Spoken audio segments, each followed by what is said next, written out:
Well, to get a better understanding of what is at stake here, we are joined now by Chris Alexander. In addition to being a past Minister for Immigration, Mr. Alexander is also a former diplomat and former ambassador for Canada to Afghanistan. Chris, thank you for joining us tonight. Thanks for having me, Michael. Listen, as you know, Canada and India have history together. The two countries united by people, united by families. But now this, how troubling is this development? Well, I think it's very troubling. It's unprecedented in our bilateral relations with a major partner in any time, in any historical memory that I can bring to mind. I mean, think of the two Michaels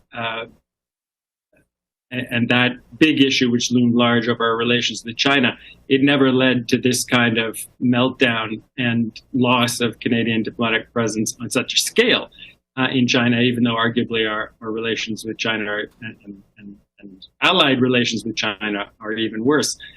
So this is disappointing. I think there's been mishandling of issues on both sides.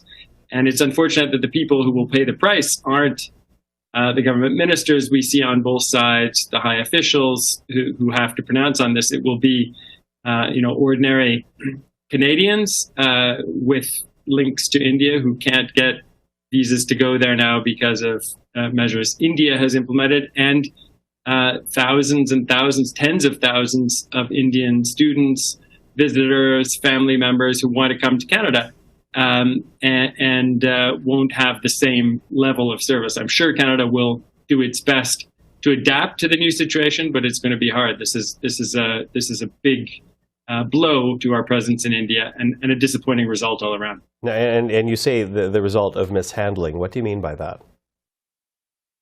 Well, I mean, there are two issues that are very serious that have come out of this. One we've been aware of for a very long time, which is that Khalistani extremism, including in its terrorist form, exists. There's long been a concentration of individuals who were pursuing this agenda, up to and including terrorist acts as notorious and devastating as the Air India attack, still the largest attack, terrorist attack on Canadians. And Canada hasn't dealt with this issue. Even in our time in government, there were things we could have done that we probably didn't do that might have brought this issue under control. In the last 7 or 8 years, it's clearly gotten out of control. It's become an even larger diplomatic irritant for India and remains so. On the other hand, there is this very serious allegation, and you and I haven't seen the substance of it because it's classified.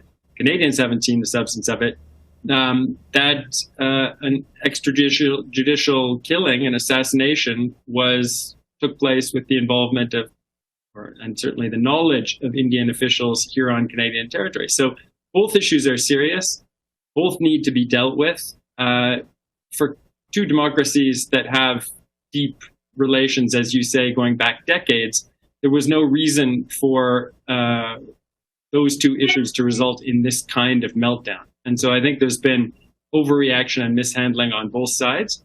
And there's going to have to be a new approach taken to get beyond this so that further escalation, further deterioration is taken off the table as quickly as possible.